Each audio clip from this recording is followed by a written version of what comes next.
issues for a second there? Nobody heard anything from the start there. Oh, we were muted this entire time? We were muted the entire time. Starting over. It's a case of the Mondays on a... It's a case of the Mondays on a Wednesday. Guys, it is episode 844 of Pop Culture Crisis. My name is Brett, and I'm here with my ghost. You like that on the fly fix right there? Mary just said the N-word. False. Hello, crisis actors. It's Mary. I'm introducing myself again.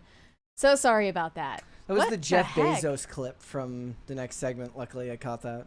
What is our deal today? Yeah, that's okay. The vibes are off. Yeah. As I said before, while we were muted, you have to blame YouTube, not us. It's never our fault. And if you blame us, we'll ban you. They're banned from the chat. Rotting we Hill have in the two chat. 20s actually to read.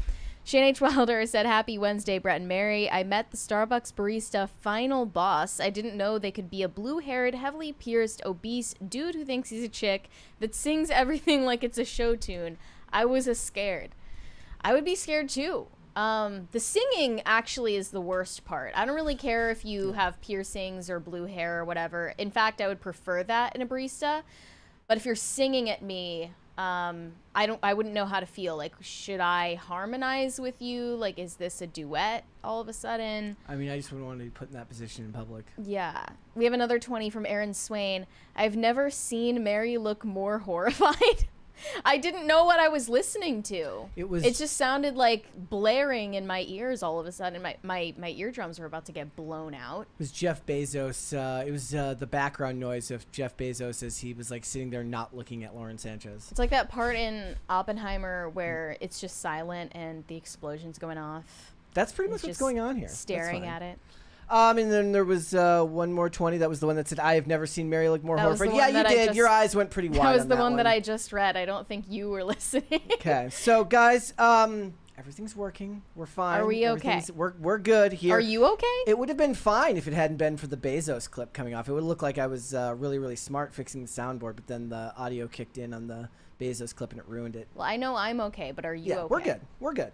We got a bunch of stuff to get into today, guys, but before we get started, hit the like button on this video. Even if we started the show off bad, you should hit the like button anyways and subscribe to the channel if you are new here and you have not subscribed here already. See, in a lot of movies, the strong message is always, it's not when you fall. What does he say in The Dark Knight? He says in Batman Begins, it's not about falling, it's about how we pick ourselves up.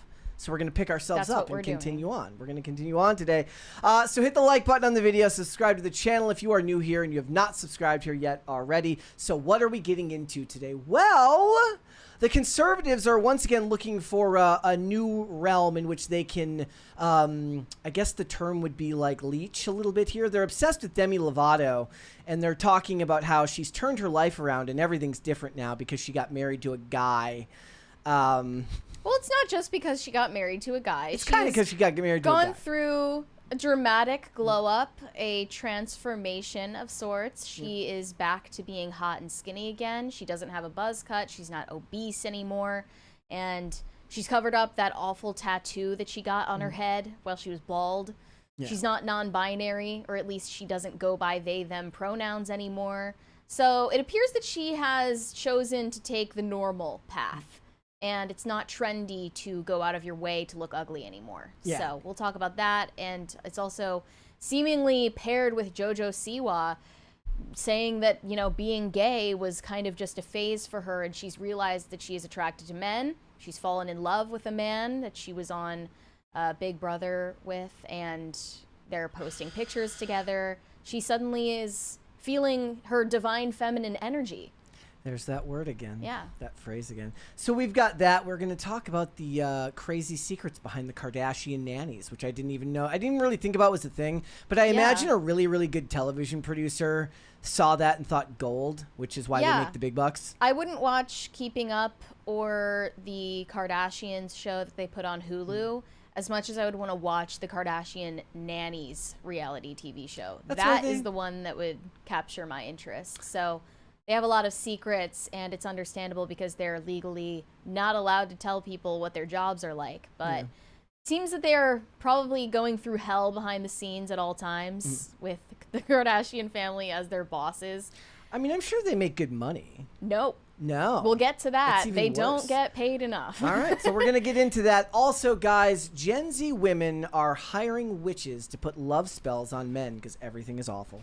Well, yeah, I mean, we talked about this last year, actually, because Tinder reported witchcraft getting more popular as a dating trend, and that is borne out in a TikTok we're about to show you. All right. A Gen Z woman who used witchcraft to make a man fall in love with her, and it did not turn out the way she planned. All right, we got that. We got a bunch of other stuff. If you're ready, we can just get started. Are you ready? I think I'm ready. All right. Well, then Are you ready? I was born ready. In this Okay. case. All right.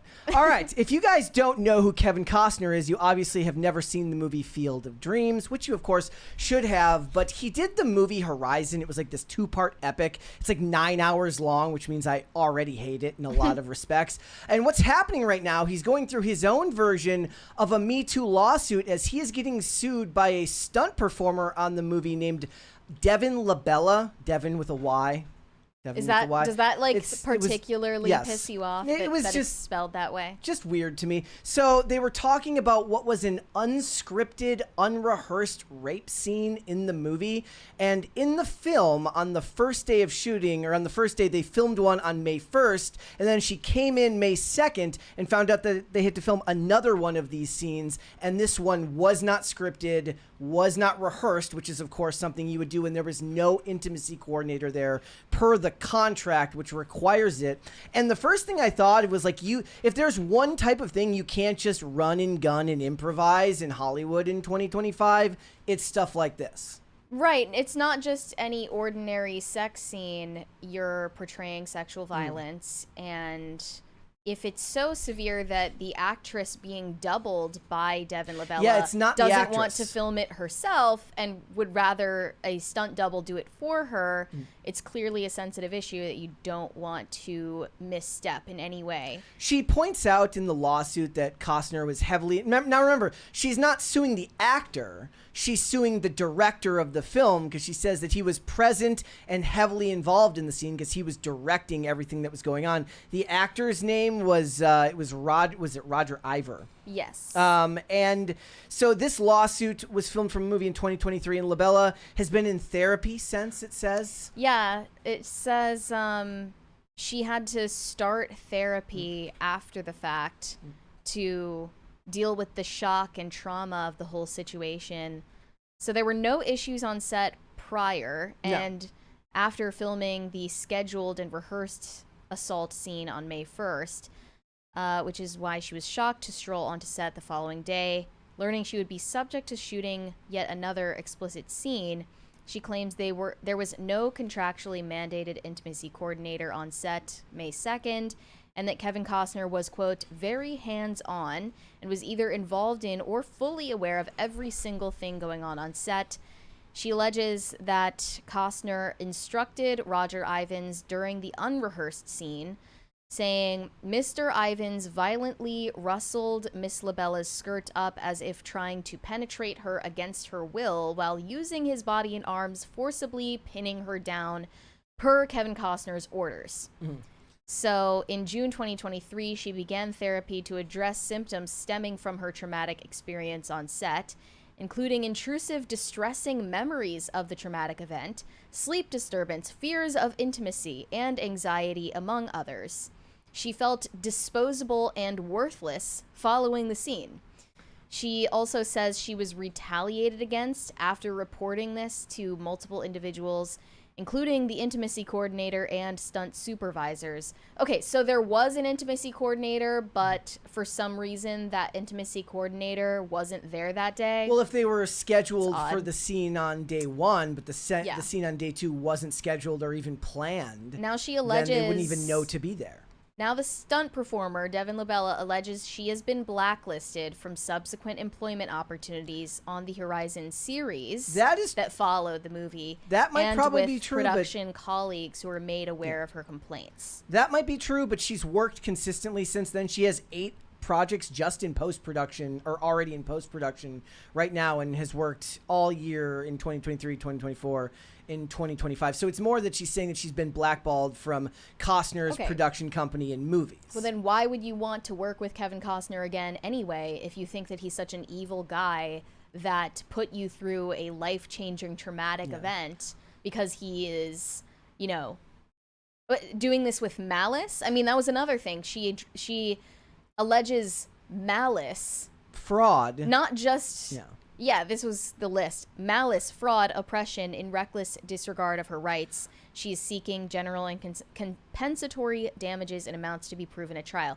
So she thinks Kevin Costner was acting with malice, not that he was just making an unwise decision as the supervisor of everything going on set. So why would you want to work with him again anyway?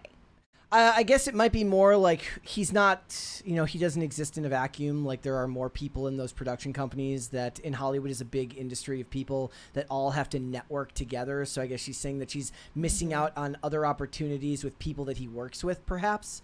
But I knew that that was going to happen the second that she spoke up, is that she was going to be they're going to give her the label of difficult to work with. But it doesn't look like it's going to affect her career because she has been working consistently since that day. She said, on that day, I was left exposed, unprotected, and deeply betrayed by a system that promised safety and professionalism. What happened to me shattered my trust and forever changed how I move through this industry. And then they got a statement from Kevin Costner's attorney, Marty Singer, in The Hollywood Reporter. He said that Kevin Costner always wants to make sure that everyone is comfortable working on his films and takes safety on set very seriously. But this lawsuit has absolutely no merit and is completely contradicted by Devin Lobella's own actions and the facts. They didn't go into further detail than that. Here's the thing. I just don't think that you can film scenes of this nature and effectively divorce it from your emotional state. Unless you're a sociopath, which there are plenty of those in Hollywood. But for the most part, if you are filming intimate scenes, be them violent or not, there is no way to do that and remain psychologically healthy afterwards. I mean, here's the thing. If you can completely divorce your own mentality, your own emotions from what you're doing on camera, that I guess is the ideal way to go about it. But that will still cause a fragmentation in your identity, which is going to rear more problems later on. Do you think that the same is true for scenes of physical violence, or is it unique to just themes of sexual violence or sexual intimacy? You think it's unique specifically to sexuality, and that it's easier to divorce yourself from scenes of, like, if it's some type of just violent beatdown or like murders in movies and stuff like that? 100%. What is it about that do you think does that? Well, a lot of the intimacy that you're filming in a sex scene is stuff that's actually happening on set. So, I mean, if you're getting punched in a movie scene, you're probably not getting punched. If you're making out in a movie scene, you are doing that. You are actually doing that. And you get as close as possible to actually doing sex acts on camera without actually doing them to film those scenes. So there's no way to actually fake it. You know, you can do like a movie slap. You can't do that with kissing scenes. I was just watching something yesterday. I watched one of the fakest like kicks in a movie ever, where like the knee was like a foot away from the guy's face and he just goes flying backwards. And it's just a lot easier to fake that. Yeah. And emotionally, it's a different experience. Definitely. The intimacy coordinator not being on set is a huge red flag. And given how long Costner's worked in the industry, knowing how precarious things are now for people in his position, not just, he funded a lot of that movie himself. Why risk it? Like, has he done that before? I don't know if he's done that. Time I'm sure directing for him. No, he's directed plenty of things before, but he funded a lot of this. Producing. Sorry. I don't know how much of his previous movies he's funded, but he put a lot of money into getting this movie made. Kind of like Megalopolis, except for people actually like Horizon. Some people liked Megalopolis. A couple of people.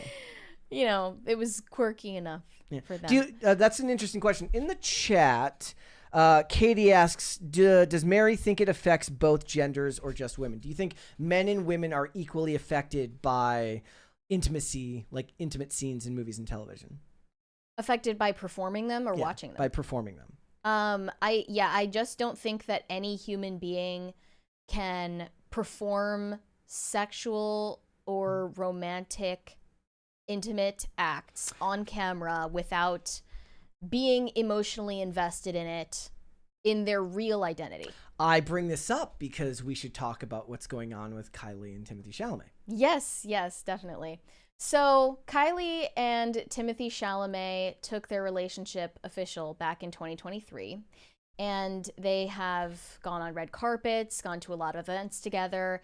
It's kind of this weirdly idiosyncratic relationship in Hollywood because Kylie Jenner is this makeup mogul, model, reality TV star, whereas Timothée Chalamet is this art house actor who's seen as super serious, and he works with prestigious actors, and he's seen as an artist. I mean, I don't think he's seen as... I think he's like somewhere between art house and extremely mainstream. He's about as art house as you can get at his level of fame. How about that? So a lot of people objected to their relationship because they seem to not make sense together. But they have been together for quite a while now. And a rumor has sprouted up, a lot of headlines saying Kylie Jenner is trying to stop Timothée Chalamet from filming sex scenes in movies going forward in his career. She is going to exercise control over what roles he can take because she doesn't like that he is simulating intimacy with other women on camera. And it doesn't help that just months ago, Gwyneth Paltrow did an interview regarding her new table tennis themed drama with Timothée Chalamet called Marty Supreme. And basically all she said about the movie was there's a lot of sex in the movie. Like, a lot of sex. Like, so much sex that everyone is going to be so uncomfortable watching it. And she was making fun of the idea that she would need an intimacy coordinator because Gwyneth Paltrow has been acting for so long before that was the norm in her industry. And it was promised as steamy, okay? And I assume Kylie Jenner saw that and she wasn't aware of how hot and heavy things got between Timothée and Gwyneth on set and didn't take kindly to that as his girlfriend. She'll have to take the advice of Kim, who's now an actor. So Kim should now have something switch off in her brain where now any partner she's with should be completely okay with each other doing intimate scenes, because actors seem to be the ones that understand this or have no problem with it on the surface. They have to pretend like they don't have a problem with their significant others doing scenes. Them and I guess directors and producers, because plenty of actors marry producers too that probably do this stuff, and the producer has to pretend like it doesn't bother them that they're doing that. Look, I've heard enough stories about actors falling in love on set when they're playing each other's love interests to know that it's impossible to truly divorce your emotions from what you're doing on camera. Well, and just lots of cheating, I'm sure. Yes, like because they're just generally morally bankrupt. Kristen Stewart is a multiple repeat offender at this point. She got into a relationship with Robert Pattinson when they were in the Twilight movies together, but they broke up when she was playing Snow White in Snow White and the Huntsman and ended up in a relationship with the director who was married at the time. She cheated on Robert Pattinson with this director who was cheating on his wife. Lots of that stuff in Hollywood. But here's the report. Jealousy seems to be creeping into Kylie Jenner and Timothée Chalamet's romance. According to recent reports, Kylie has become increasingly insecure about Timothy's on-screen intimate scenes. Kylie is being totally irrational. She's convinced that everyone is out to snatch Timothée away from her. It's true that women circle him constantly, but he has been plenty clear that it's Kylie he wants. Her behavior appears bad as she is unable to stop the stress. They referred to an instance when Gwyneth Paltrow, who plays Chalamet's love interest in Marty Supreme, spoke about their intimacy scenes, saying, "We have a lot of sex in this movie. A lot. Prompting an insecure Kylie to push Timothée Chalamet to avoid intimate scenes in the future. I think she's right, but she's a hypocrite. Because why is it okay for Kylie Jenner to post thirst traps on Instagram wearing little to no clothing for the whole world to see, but Timothée Chalamet can't be a hoe in movies? What if she was like, you can post thirst traps, but you can't do intimate scenes? What's that about? He's like, sorry, but thirst traps for men don't hit the same. as thirst traps for women, so I'm gonna have to be able to do the intimate scenes, and you can post your thirst traps. They could both Also, make a trade-off. There was some gaslighting there going on. There was like, she's crazy. She's Yeah, she's being totally you're acting irrational. like your mother. I don't think it's irrational to have a problem with your boyfriend, fiance, spouse getting into sexual or romantic situations on camera with just because it's their job. If that makes you uncomfortable, you're actually more normal than the rest of your industry. But she's not normal because she then posts the thirst traps and doesn't Right. realize why that would be a problem. So none of them are normal. This is great advice for anyone out there. Like, don't post almost naked photos on Instagram. If I you're can a woman, already picture. and if you're a man, don't follow women who post almost naked photos on Instagram. It's very simple. I can already picture the argument where he has to turn down some role because of a sex scene and it wins like best picture. Or What if she says you can only do gay stuff? He'd probably love that. He's an actor. He has done. He's an gay actor. stuff. He'd love that. He's like, I love to stretch my wings and play against type. Didn't he do a gay love interest movie with Armie Hammer? I mean, he played Bob Dylan. That's am I already making that stupid enough. Bob Dylan, spiritually gay. Bob Dylan, yeah, spiritually gay. And then another report says Kylie Jenner has been forced to warn her man-eating sisters to keep their hands off of Timothee Chalamet. She loves her sisters dearly, but doesn't trust them further than she can throw them, especially now that Kendall, Kim, and Khloe are all single. Kylie is convinced that if they were continually allowed to be in the presence of Timothy's bona fide charisma and charm, they would melt, and she doesn't want that. They're looking for hot guys all the time, and they've been known to do this with each other before, like the time when Kim Kardashian was flirting with Travis Barker years ago, who is now with Kourtney. So is he their type?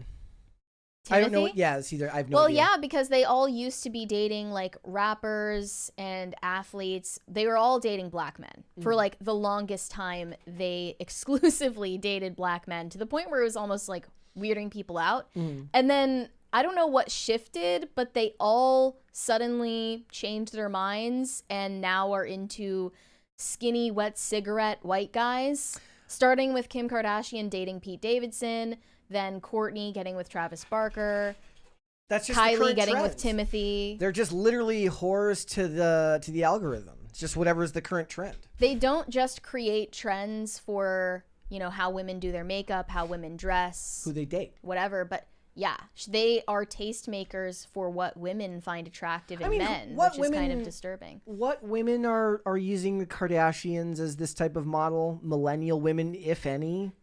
Like are Gen Z women following the Kardashians? Well, it's not something that you consciously think about, but if you are influenced by them, which a lot of people certainly are, yeah, I think that it does have a palpable effect. So Haven't you seen all these girls saying, like, I love, like, my taste in guys is, like, when they look like they haven't slept in years and they're malnourished and yeah, but I don't look imagine like any they of haven't that showered. came from the Kardashians. Like, I guess maybe Pete Davidson, but Pete I Davidson's never dated, understood like, that, but he 30,000 has a women. dedicated cult of female thirsters. Yeah. It's true. You know, they should do it. He should say, you can't post thirst traps anymore. She's like, that's literally my business model.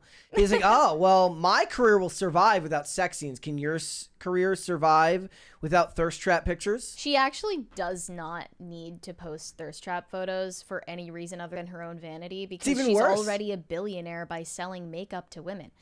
And I think that means they're not only in a wealth gap relationship, she's also older than him and she has kids, which he doesn't. So if they end up getting married, if they're in it for the long haul, he is going to be a stepdad to her children that she had with Tyga. Well, it's Hollywood, so they're not in it for the long haul. That's not a thing. Or they, not, It can happen. Not that. See, I'm the one who usually says that, but usually not at how many. So she's already got 2 kids, and she's been married before, or just She was not married. She's She not had married. kids though. But you know, this isn't the actor who's been working blue collar on TV for 20 years and has been married to the same woman. This is a very, very different case.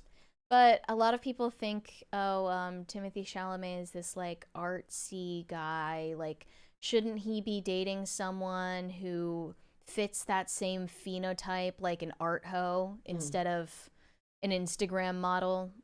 You would think so, but maybe... I think it's because he's actually a bro in disguise. Loves sports. Right. He loves basketball. He loves football. Yeah, he's like flipping out at all these NBA games. It's getting to the point where people are like annoyed about it. He is becoming the Taylor Swift of the NBA rather than like Taylor Swift was. They keep panning to him in the front row. It's like weird how they're so obsessed with him. Well, I don't think that's going to happen because he's going to keep explaining to her that this is just his job and I don't get why you're so upset about it. Calm down.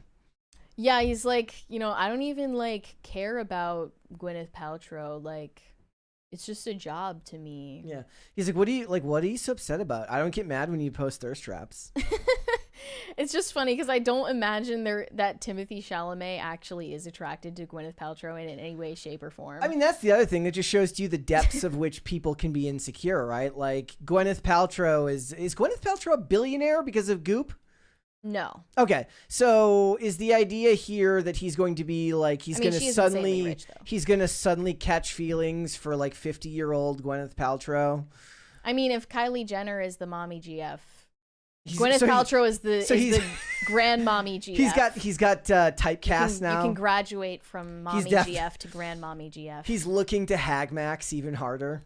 Hag Max. He's gonna hag Max even farther down the line, away from Kylie and into Gwyneth Paltrow. Okay, never mind. Maybe she's got a point. Maybe she's got something to be worried about. Speaking of deep insecurities and botched plastic surgery, although Lauren Sanchez, Jeff Bezos' fiance, has never publicly acknowledged, confirmed, or denied getting plastic surgery or fillers, it's undeniable that she has gotten an insane amount of work done to her face and body. And it's getting to the point where people are spreading doctored photos of Lauren Sanchez, and we're not able to tell which ones are real or fake. I could tell that this photo was fake. This one specifically. Anybody looking at this could tell that this was fake. Though, in today's world, not unrealistic. No. Fake. Yeah, I mean, I was able to tell this one specifically was fake. She looks absolutely...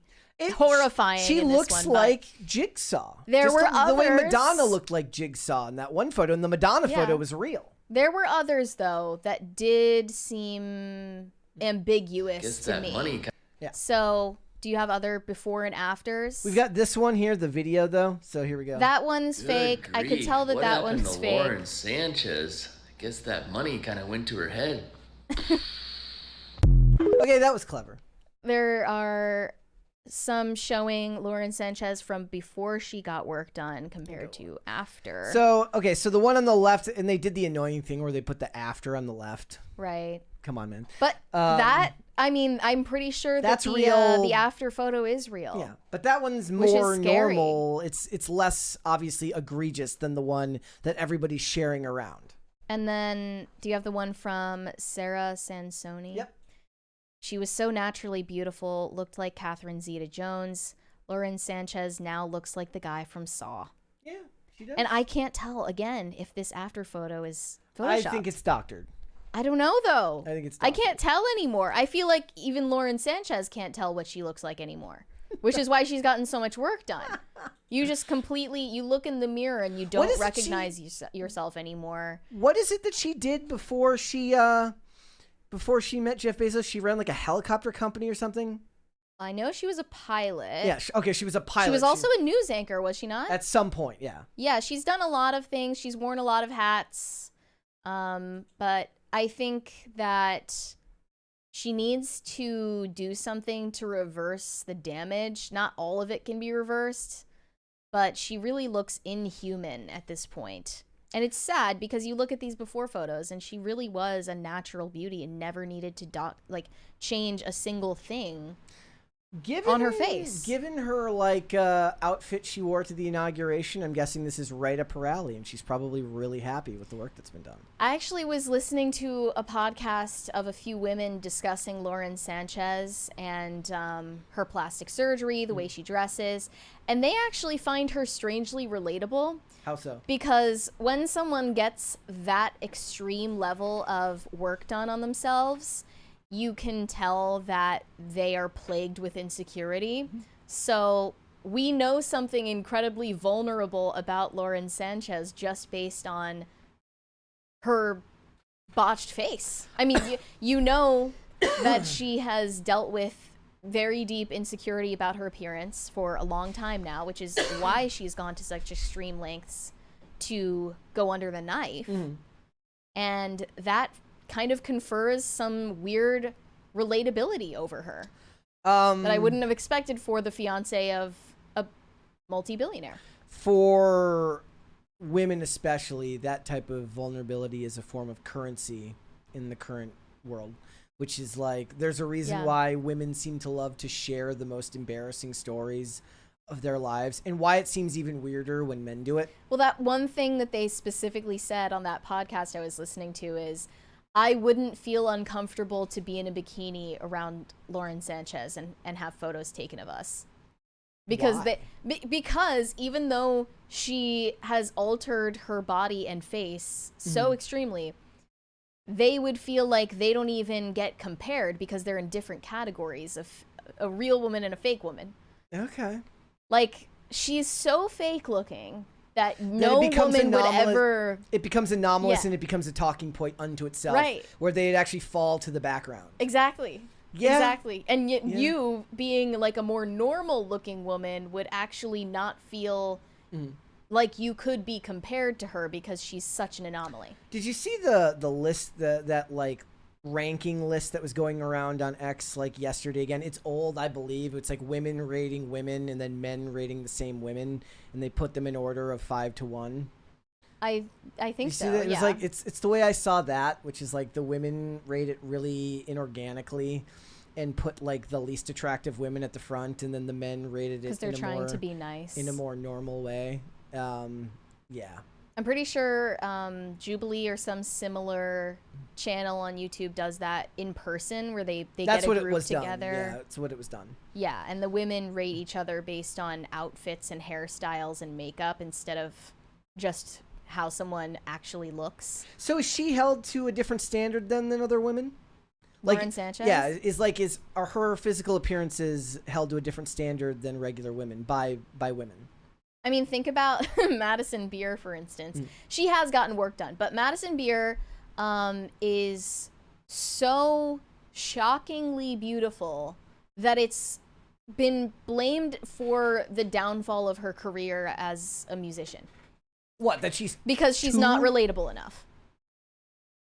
But weirdly, Lauren Sanchez has conferred herself with some anomalous relatability because... Can you explain that to me? She's so insecure that she has altered her face to the point where it's monstrous. So is the idea that Madison Beer would have worked better at a time when unattainable beauty was the case du jour for pop music?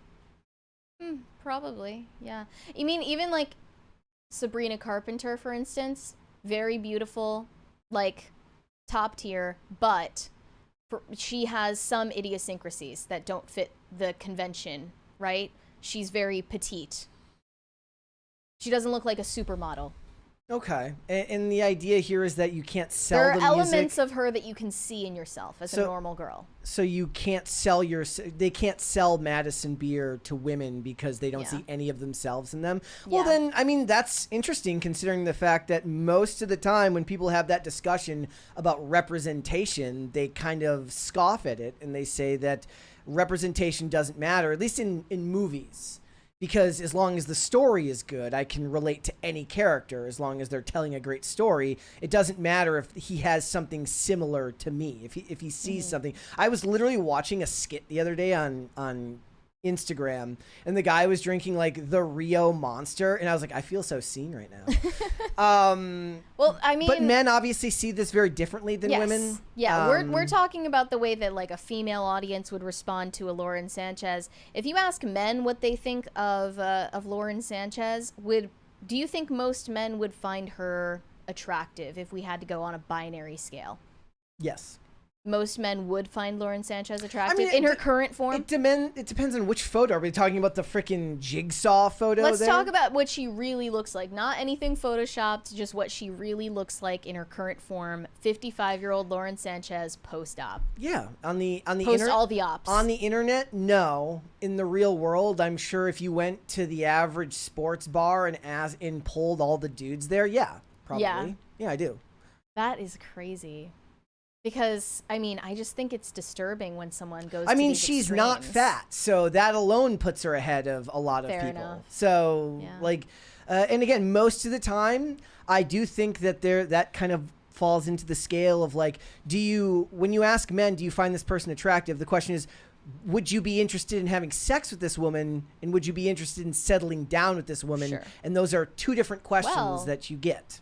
She certainly fits the bill for Jeff Bezos, who proposed to her. But he had his own like steroid glow up, right? He looks vastly different than he looked 10 years ago. He still looks like a normal person, though. Like Yes, he doesn't look like a bionic sex bot. But like, guys don't. That's not how guys change their appearance. Yeah. Guys change their appearance in different physical ways. Link Lauren posted this video of Jeff Bezos. This is with what interrupted Lauren us earlier, by the Sanchez. way. This is Yeah. They're, I believe, guests at a wedding, and he says the body language, he knows she's performing for the cameras, way too thirsty. Few weeks left to call off the wedding. We'll see. Do you think this is fake? Do I think this whole thing is fake? No. Well, that she's playing it up for Oh, the cameras, yes. and that Yeah. he doesn't like it. Oh, that he doesn't like it, or is he just trying Well, to that's look? the body language is he- analysis that they're doing. Is he here. just trying to look aloof? It's hard to tell. No, you know what it is right now? He's like the green line test. The green line test. Don't break the green line test. I have to. Here are some of the comments. Save yourself, Jeff. You can find another woman easily. She can be replaced with someone better. He doesn't love her. He is in love with someone else. He's not going to marry her. I'd be dying to know who this other woman is. He's Of gonna all call the off women the in wedding the world, like right before it happens. why did he pick her? An ostentatious, needy, self-centered with histrionic personality disorder. Wow, people really do not support Jeff Bezos and Lauren Sanchez. They don't like the fact that he left his previous wife. Well, anytime photos of Jeff's ex-wife are placed side by side with Lauren Sanchez, they're like, why would he ever leave her? She looks She was a very perfectly normal, beautiful- looking, conventionally attractive Yeah. woman. Gave half of her billions. She was to, taller than him, though. Was she? I believe so. Yeah, you can tell in the photos that she was taller than him. So maybe he couldn't handle that. Maybe it made him insecure. And she gave half her money to leftist causes, and people love that when she took half his money. I think that for Jeff Bezos, it's more about the way that being with Lauren Sanchez makes him feel about himself. Yeah, absolutely. It's a form of It's a confidence booster for him. in Because the he was chat. always the nerd. He has changed his identity by being with her. Well, that's what I meant. Like when I say that he got himself into good physical shape, when he went out and found the complete opposite of what he had before, which is like he went from a very down-to-earth girl next door woman to a sex doll, that he is kind of telling on himself. It's a self-report. Yeah. In the chat, I enjoyed this. Let me find this here. Comatose says, his image is a matter of financial speculation. If he's too out of control in his public response, it could affect his stock price. Out of control. If he's acting out in public, if he looks like he's going to make bad decisions, yeah, absolutely. If he looks like he's drinking too much, for sure. Yeah, absolutely. So he might have been completely slizzard in that video, but you'd never know because he has to stay perfectly still. Yeah. Can't even give her so much as a kiss on the cheek. I would be interested. Did you see, who was the clip I just saw the other day of, I think it was somebody got married and they were bragging about not having a prenup. I think it was a basketball player. Bragging about not having? Yeah, but not having a The prenup. woman was bragging? Yeah. Okay. And it was just like, wow, that seems like a really bad idea because you're, like the fact that it's even a discussion that you're having on social media seems like a really bad idea. I mean, it seems like a bad idea for that to even cross your mind when you're getting married. Shouldn't you just be thinking about being happy that you married this person? You would think. That's weird. Yeah, I think Jeff Bezos' choices in women is a self-report because he's still worried about all those times he got shoved in a locker when he was a kid. Yeah. Maybe he didn't. Maybe he was actually the cool guy in school. Maybe he was a Chad. Maybe he turned into a dork after high school. That happens. Does that happen? Yeah. I think that happens. He's like in high school. He like this is my own like fan fiction now. In high school, he was like a jock football player. Then he discovered computer coding the day he graduated, and he suddenly a sweater vest appeared on him. I mean, some people don't take themselves seriously in high school, and then once they enter the real adult world, they completely changed their interests. Yeah. All right. So maybe that was him. All right. What would you like to see? Cringe or cute of the day? Let's see. Cringe. Cringe first. Well, cringe was the start of the show today. Yeah, we'll just replay the start of the show and watch it. That's okay. I'm cutting that shit out later. This is Tekashi 6ix9ine doing an advert for a sex shop. I thought he was like going back to jail. Like I could Well, have this must have been before he got locked up. Then. Well, no, I don't know if he is, but I think somebody said that he was going back to jail. But here we go. It's a romantic people. How can I help you guys? Yeah, we're ready to spice things up. You do know you have to know your partner's limitations. I agree. When I was younger, I used to make a lot of stupid mistakes. I'm ready I love the prescription medication drug commercial music in the background. to learn more. Thanks to Romantic Depot, I now know how to treat women with dignity and respect. Make sure you go visit Romantic Depot for all your Valentine's gifts. Welcome. The music was the best part. And the echo Yeah. and the sound. That was amazing. To Romantic Depot. How can I help you guys? Yeah, we're ready to spice things up. Check Must with have your been doctor. pretty desperate for the paycheck. Check with your doctor to find out if Romantic Depot is right for you. All right, let's do cute of the day. This one's from Dead Man. Indy, short for independent, is exploring the tower. She climbed up on her own and got down on her own. Oh, very cute. It's just a little one. Impressive. Yeah, very cute. All right, let's do one more. I want to do one more today. Why the heck not? Why the heck not? We're feeling generous. This one, it says, cute of the day, Freya panting before settling down for snugs on the couch. I don't find pit bulls cute, so Well, it looks very happy. I can't certify cute. I can certify happy. Okay. All right. This past weekend, Demi Lovato got married to her now husband, Jordan Lutz, and they met back in 2022. If you don't remember, back in 2022, Demi Lovato was a very different person. She looked very different. She identified as non-binary. She was overweight, covered in tattoos, dyeing her hair. She went by they, them pronouns and wanted everyone to know that she was queer. And she just appeared to be very emotionally unstable at the time. Well, she has gone through a complete transformation since then, since her romance began with her now husband. And she has gone back to looking conventionally attractive. She has lost the extra weight. She has long, beautiful hair again. And she just looks like she's gone through a second glow up. She's caught a second wind in life.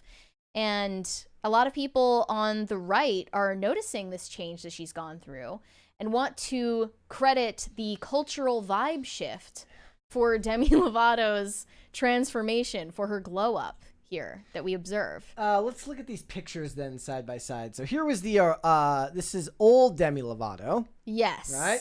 This She was has the Courtney Cox and Scream 3 haircut. non-binary, growing out the buzz cut. She's talking about her pronouns, and now we have current day Demi Lovato. And friend of the show, Morgan McMichael, said Demi Lovato has done a full 180 from mentally ill, self-proclaimed non-binary person to a now married woman who is glowing. I love this for her. Ultimate glow up. And some of the comments said Ozempic seemed to help her as well. Wait, is Demi Lovato the one who just like gave up on the pronouns because it got too complicated? She did. Yeah, she's like, I can't do this anymore because I keep was, screwing up my own pronouns. That was back in 2023 when she had already started her relationship with her now husband.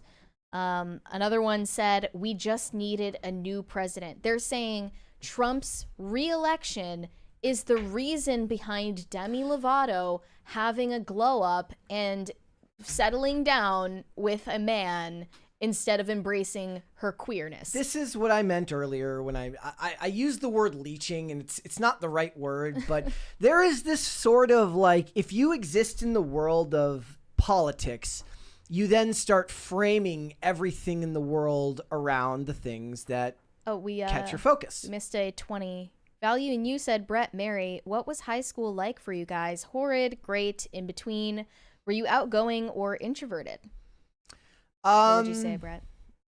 I did not spend a lot of time with anyone that I went to high school with because I was skating full time. I was very detached from my high school experience. I was there, but only so much as like to get you know, the diploma and move on. I didn't really have like I had friends at the school that I went to, but most of the people that I was friends with at that time, you meet through skating, don't live in the area you live in because you kind of go where the people are. So I was there, but kind of disconnected from all of it. I actually have my 20-year high school reunion coming up this year. You should definitely go. I know you're not going to. The chances of that happening are like, I wouldn't even remember I wouldn't remember anyone's name. And that's the point. You know? No. Just no. That's a big no from me, dog. For me, I would say it was not horrid and it was not great. It was definitely in between. To be brutally honest, I was incredibly online during high school. That was when I was like consuming the most political media ever. Yeah. And that's not really the case anymore. And I was just like super chronically online. And I had thought, you know, maybe I should regret spending so much time arguing with people online and like trolling during high school. Like maybe I should have done it differently, but then I wouldn't have ended up in the path that I, you know, eventually went on and then, you know, getting this job. Like why else would this happen? So I don't regret it, but I definitely wish I cared less about getting good grades because I did spend way too much time worrying about that. And I kind of would have just messed around more. I just would have like done more for fun. I wouldn't have cared so much about, you know, impressing a college. I never went to college. I mean, I went, but I dropped out. So why would it even matter? I just wish I didn't take that part of high school so seriously. But back to Demi Lovato. But you were in the middle of a point. Back to my point, which is that for people that exist in the political space, much like Mary did when she was in high school and they were chronically online and they think about nothing but politics, they start to frame everything in the world around them with politics. And if you make the assumption, even I can't tell if they were joking or they're being like half sarcastic, but if you believe that people are suddenly not becoming non-binary because Donald Trump became the president, I'm guessing that if you went up to Demi Lovato now, she's going to hate Donald Trump as much now as she did back in 2016. The only difference is she's going to want to hate Donald Trump while skinny rather than hate Donald Trump while fat. Well, let's see here. I just checked her Instagram and she still has pronouns in bio. It says they, them, she, her. But it is true that back in 2023, she announced that she didn't care anymore what pronouns you refer to her as because it just got too complicated in the end and she didn't want to have to correct anybody. Just giving up. She doesn't appear to be gender non-conforming anymore, though. That's the point that people are making. And clearly she has taken a positive turn in her mental health. She's not, you know, getting into fights at yogurt shops anymore. She has lost her extra weight. She's probably much more confident in how she looks these days. And that part I think is not fake, but people are reading into it way too deeply. I agree with you. Another response that you saw earlier says, she's living proof that no soul is too far for God's mercy to reach. I pray she continues to walk in his light with courage and grace. May her journey be one of healing, truth, and ever-deepening faith. We keep her in prayer. This has nothing to do with God, with religion. She hasn't spoken about that. She has said nothing about, you know, engaging with religion or faith in any way. There's something interesting about the idea that, and again, my natural instinct is to kind of roll my eyes at that. But I guess there's something to be said about the idea that you would relate natural beauty or, you know, natural beauty back to God and to faith, which I get. That makes sense to me. On a change on the inside and corresponds with a change on the outside. That makes perfect sense to me. But you're also then just putting a lot on something that's just a photo. Yeah, and then another comment said, "Oh, it's not done yet. She still needs to remove those tattoos." When does it end? Then you're not good enough for these people online who have already projected a new personality onto you. I almost feel like if you're going to become again, as you guys, we talk about religion fairly often here, given your faith and me talking about being agnostic. It's like, if you're terminally online, the last thing I would want to do is to become religious, because then it's just going to become some type of back and forth. Like, if you decide to be vocal about it, then you're going to have to argue with people back and forth about your faith all the time, because people are going to call it into question. At least that's how I see it. Maybe it's just because I was talking to somebody yesterday about the Jordan Peterson versus 20 atheists debate. Was that Jubilee or whatever it is? And that's what I feel like it is. If you're terminally online and you find your way to faith, then you're just finding your way to just more people arguing with you all the time. And it would almost be better to just keep it to yourself and walk that path with God on your own, rather than talking about it online. You have to be very sure about what you believe if you're going to have that discussion online, because otherwise you're just going to end up fighting with people back and forth. Well, it's just weird to credit this to a religious conversion when nothing of the sort. There's no evidence for that. And we're also talking about the same pop star who released an album just a few years ago, the cover of which was her on a cross-shaped dirty mattress in bondage gear. And it was so obscene that it got banned in the UK. So clearly she is hostile to, I guess, traditional religious or conservative mores, and doesn't regret that. But they're conflating the decision to get skinny and look traditionally attractive again with becoming traditionally moral. You know, if she's, in love and cares about being beautiful again, that's just a good thing, and we can celebrate that. I do think this guy has youth pastor physiognomy. I disagree. I think that he looks like youth pastor MGK. Yeah, he looks like discount. He looks like MGK from Wish. He has, if you're listening rather than watching, he has face tattoos. He definitely looks more alternative. So I guess maybe she can feel like she expresses that side through him instead of herself. But yeah, I think this is fine to just celebrate it for what it is without reading into it even further.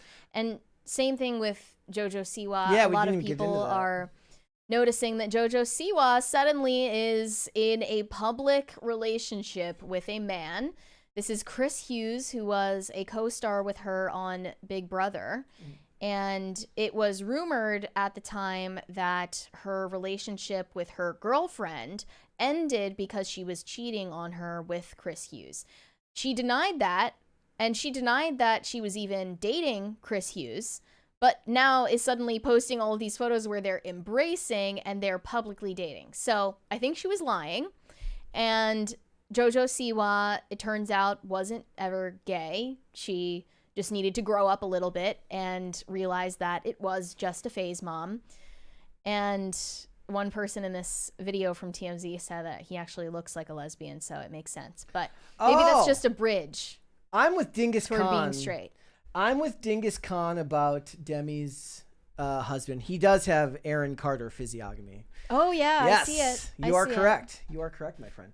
Yeah, I think her management was just like, this isn't in anymore. It's time to... Demi or JoJo? JoJo. For JoJo? They're just like, it's time to move on. She's only 21 years old, I believe. She's either 21 or 22. She has barely been an adult, and she announced to the world who she was permanently as a kid. No one can do that and never change after that. You can't just decide, this is my orientation, this is my identity forever here on out, and if you don't accept it, you're a bigot. And then you end up growing up and you become an adult, and life is more complicated than that. And it's not just about selling rainbow merch anymore. And JoJo clearly realized that she was too attached to that identity as a lesbian, and it wasn't true to her. Yeah. It was just a face. And it was a marketable one at that. Yeah, so. the big benefit is that it helped her career. Benefited her at the time, and when it no longer benefited her, she could abandon it and make a new spectacle. Yeah. All right. Let's move on. Let's do like 2 super chats. All right. Shane H. Wilder said, "It's fine. Everything's fine." I mean, everything is fine. Everything's fine. We're not freaking out. Nah, Lauren is not attractive with all that work. Yeah, but I'm guessing that there would actually be some people that would disagree with you. There's somebody out there that would disagree with you. But you would say most men would disagree and they would find her attractive. Let's say 50-50. Half say yes, half say no. It's highly controversial. If you ask men on X, they would say, no, she's disgusting. Yes. But if you went into the real world, probably you'd find a lot of men actually prefer the fake look. And like I said, if you ask them, is this attractive versus is this a woman you'd marry, you'd get two different answers half the time. Well, you would need a little more time to figure out if you would marry someone rather than just looking at a photo. Heavy work is indicative of a narcissistic personality and an obsession with yourself, I think is how people would think of it. And they would say that, how can I expect to get married to someone when they're so enamored with themselves? Mm-hmm. Like what? Like if they're so focused on... But that actually shows that she hates herself. Yeah. So it's indicative of baggage that may or may not be there, but that's just people using their own observational skills to their advantage. All right, let's hold off on the rest. We'll come back, guys. Okay. We're like 3/4 the way to a crisis party. Come on, guys. Let's go. Last week, I posted a headline where Kourtney Kardashian says, "Why do kids effing go to school?" And I just thought it was funny that she was preaching about this when she knows nothing of what the real world requires. And I got a comment from a friend of the show, Zernu, saying, apparently Kourtney's kids are so unruly, they bite and kick babysitters so much. The babysitters have quit. Gentle millennial parenting at its finest. I guess they also can't read. So I saw this comment and it kind of sent me down a rabbit hole where I wanted to find out if this was true.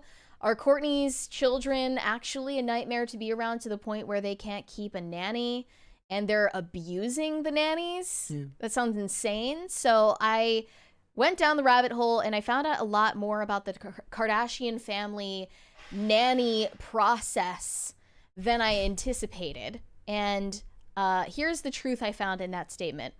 So the sisters have spoken about issues they've had with respective nannies in terms of their own kids' behavior. In one episode of Keeping Up with the Kardashians, Kourtney explained a situation where her daughter Penelope scratched their nanny. It eventually led to the nanny quitting. Kim shared a story of her own daughter, North, telling their nanny to go home and that she didn't need her. Kourtney's parenting style has been criticized by Kim, who said that she can't keep a nanny due to her children misbehaving. Kim's comments seem to have been backed up as a source told one publication. Kourtney goes through nannies frequently. She either fires the nannies or they get fed up with her children misbehaving and quit. Kourtney isn't a fan of rules, including bedtimes, and said her home is always full of chaos most days. So her kids rule the house. I feel like in the movies or a television show, what it is like you have like a really good nanny that the family really values. And there's a story around that, where in this, it's just terror everywhere. Yeah. And nobody gets along and they don't want to put up with it. They're constantly cycling through nannies, not just Kourtney, but the rest of them as well, according to the rumors. It is really hard to come across any validated information about the nannies in the Kardashian family because, first and foremost, these nannies are subject to very strict non-disclosure agreements, very strict confidentiality agreements. I'm sure it's just pages upon pages of contracts that they have to sign just to start a job like this. 15. So you're saying that there's 15 things that they have to do every day and they don't get paid very well for this. They don't get paid well enough. It's not just that they pay women to raise their children. They also pay women to gestate their children. And we don't know anything about the surrogates either. They're certainly not paid enough either. Market rate for a surrogate is something between $60,000 and $100,000, I believe. On the high end, it's in the multiple hundreds of thousands for a surrogacy. But these nannies reportedly make $100,000 a year. If you nanny for the Kardashians. If you're living in California, that's like $1. How do you even live? Yeah. And there are some that live in the property with the family and others that don't, but that's still not enough compensation for the hell that they go through behind the scenes. First off, they go through an insane vetting process just to get selected for the job. It's basically like auditioning. It's in some words, demeaning, as one put it. So if the candidate buys products from Kim Kardashian's cosmetic line, for instance, that is a bonus point on your resume. You're more likely to get the job if you buy products from the Kardashians and are an avid fan of theirs. It's so weird. Somehow I feel like I would, if I was the Kardashians, I'd want it to be different. I'd want them to be like more detached from me. It's like choosing someone in a jury trial. Yeah. You better hope that they don't know anything about you. There are also rules to be followed by future babysitters. A competition in the candidacy, as unrealistic as it may seem. These selected nannies must work under the cordon sanitaire policy. That is, they have to be at a distance that respects the private space of the mother and child. And that even means that when the nannies accompany one of the Kardashians in public, they have to form a V formation, the posse of nannies, in order to not obstruct paparazzi photos, has to remain in a V formation behind the Kardashian sister in question. They probably hire the Secret Service to teach them like the opposite of what they do. Well, I mean, these nannies actually seem more disciplined than the Secret Service. If you have seen that story yesterday about a couple of female Secret Service agents getting into a brawl outside of Obama's house at 3 a.m. My favorite part of that story was like it was over somebody just being late for their shift. I love the mundane nature of it. Clownish. That they're just like, she keeps being late for clock in, so she just decks her. I mean, yeah, I think you could actually find more discipline and militaristic styles of work in the nannies hired by the Kardashians than the actual Secret Service at this point. But one requirement, of course, is that the nannies for the Kardashians are on call 24/7. You have just given up your entire life to this family. You cannot have any other priorities because this is you sacrificing all of your personal obligations to dedicate your entire life to this job. It makes me think of all the stories about the women who ended up working for like some fashion designer or fashion magazine editor, and they have to live in New York City and they make like 60 grand a year. Insane. And they have to live with 9 roommates. Now again, that's not confirmed, but it does say for instance, with the nannies hired by Kanye and Kim back when they were together, they employed 3 nannies at once who were constantly on call and each earned $100,000 a year. Like, that is just not... People in the chat are kind of going back and forth about what 100K means. 100K, if you're in Calabasas, is poverty. It's below poverty wage. It's nothing out there. It's like 100K out here. That's a lot of money. It's a good amount of money. 100K in Southern California is nothing. Especially considering just the amount of dedication that this specific job requires, where you have to be available constantly. It's you never clock out. And you have to hopefully they live on property, because if you drive to work with $7 gas per gallon. You also, being a nanny for the Kardashians, have to keep up to a certain standard of dress. You have to be keeping up with the fashion trends, do your hair similarly to the Kardashians. So that requires another expense on its own. But you also can't be too hot. The attractive nannies are banned. They're blacklisted. They have a specific rule against this. Kim specifically would not hire attractive nannies. If they're attractive, they're banned from being a nanny for any of her kids. This was specifically after Kim welcomed their 3rd child when she was with Kanye. She justifies this ban by telling friends and family that she's trying to spice up her marriage and doesn't want Kanye's eyes wandering from her. The nannies that Kim has hired are pretty plain. She doesn't want to make any mistakes like other celebrities whose marriages have been spoiled due to attractive nannies who used to work for them. I think that was Arnold Schwarzenegger. Yeah, he right? cheated He cheated with a nanny. Yeah, he did. I'm sure that's not the only example out there. Yep. So that's a very specific requirement. But yeah, you do have to be fashionable. You're not allowed to wear jewelry during the daytime because it's seen as a way to attract robbers. That makes sense. And Kim had that whole She thing had a that happened where robbery she got incident. robbed. Yeah, that makes sense to me. And if nannies break rules around confidentiality, they're met with severe consequences. They're not allowed to use their phones around the kids because of confidentiality. They're not allowed to take photos. Yeah, I mean, that makes sense to me. And I don't think they're allowed to make any phone calls unless it's for an emergency. If you really think about it, any photo they took would be worth more to TMZ than what they're making. Yeah. Like a photo from inside the compound that the parents did not authorize of them with the kids could sell to TMZ for thousands upon thousands of dollars. But another point of controversy around the nannies is that they're never featured in the reality show with the family. Even though they're around constantly, and they're especially around the kids constantly, they are never featured on camera in the reality show because they're portraying this image that the Kardashian moms are doing it all. Yeah. They're running the business, and they're doing the reality show and their social media campaigns and the parties, and they're also full-time moms, and they just are girl bosses who have it all and do it all and lean in every direction. But the reality, of course, is that is not the case, and they can run away from those obligations anytime they want with on-call staff. Yeah. So some people feel like it kind of disregards the value of the work that the nannies put in to completely keep them off camera. I mean, they're think not it's more getting safety related. It's safety related, and you're not getting paid to be on camera. You're getting paid to do something specific. If the parents kind of twist that to make themselves look better, that's within their rights. You don't have to take the job. They're also responsible for dressing the kids fashionably, and I don't know how you can make sure it's the perfect sad millennial beige. But if you make a misstep in that regard, your job's in jeopardy, so you better know how to dress a child in high fashion. You also have to take care of the pets, not just the kids. Here's another one. No matter what the parents say to you or how mad they get at you, you have absolutely no right to question them.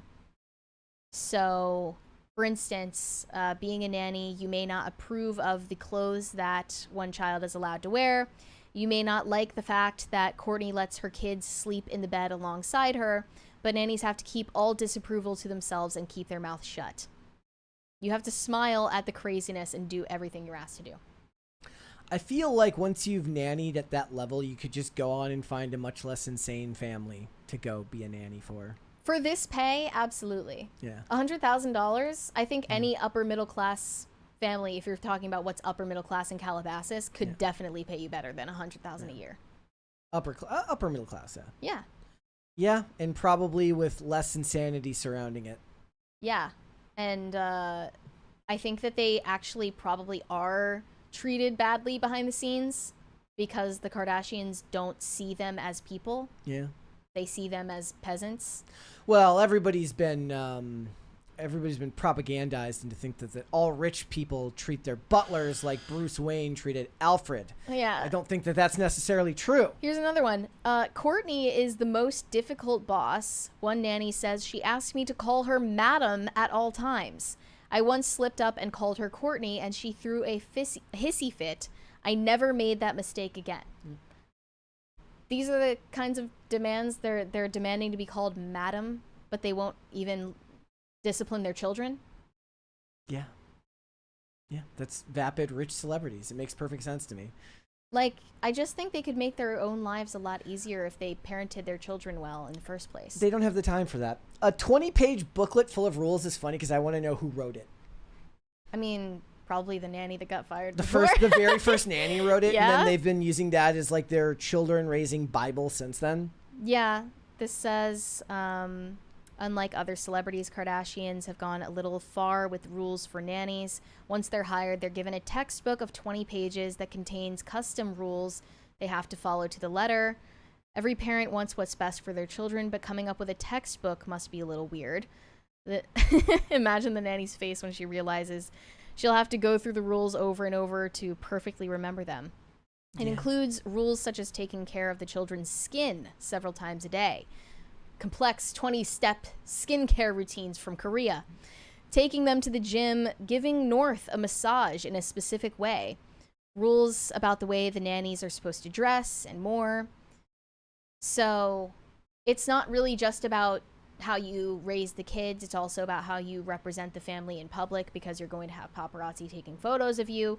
Just all of the privacy and safety concerns, and the fact that you're getting demeaned to this level. They really deserve to be paid more than $100,000 a year. I know, like, some people think that is too much. I disagree. I think that they're not compensated properly, if that number is to be trusted. I mean, that is the essence of the free market, though. What are you willing to put up with for that salary? And that's what they're doing. Mm-hmm. So. I mean, maybe worth it if you get to have your own guest Also, they quarters. don't seem to be in the search for one that's really good and can be retained. They seem to be happy with, you know, swapping them out. Anyone who will stick around for a few months before they burn out. If the idea was that they were looking for a really good one that they could trust, would be worth way more money than that. But they don't seem to be looking for one that they could trust. They're looking for one that they can use for the time being and then get rid of. Mm-hmm. And that's depressing in its own way, but it is very, very interesting. I would also love to see what the rules are regarding private security and how they relate with private security. Yeah. I mean, the security. I think Kanye was like, no handsome private security guys. They all got to be ugly. Probably more competent than the actual Secret Service. Yeah. All right. Let's do a couple of super chats. Dingus Khan said, you should go to your reunion, Brett. You can rub your cool job in the face of people who were jerks to you in high school. Was anyone even a jerk to you in high school? Doesn't sound like it. No. So, like, the thing is like, people have since told me that that's not true, like, as far as, like, the average high school experience. But where I went to high school, just felt like everybody was kind of sectioned off into their own group of people.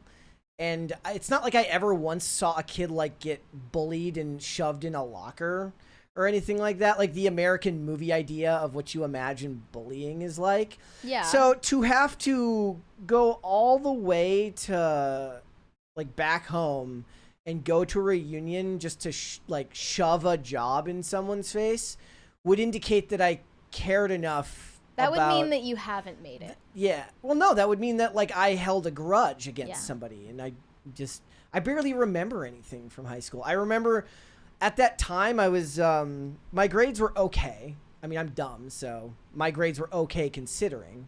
But for the most part, I was, like, as long as I wasn't getting into trouble, I was given a lot of freedom. So I'd come home from skating at like 2 a.m. and have to go to school by 7:30.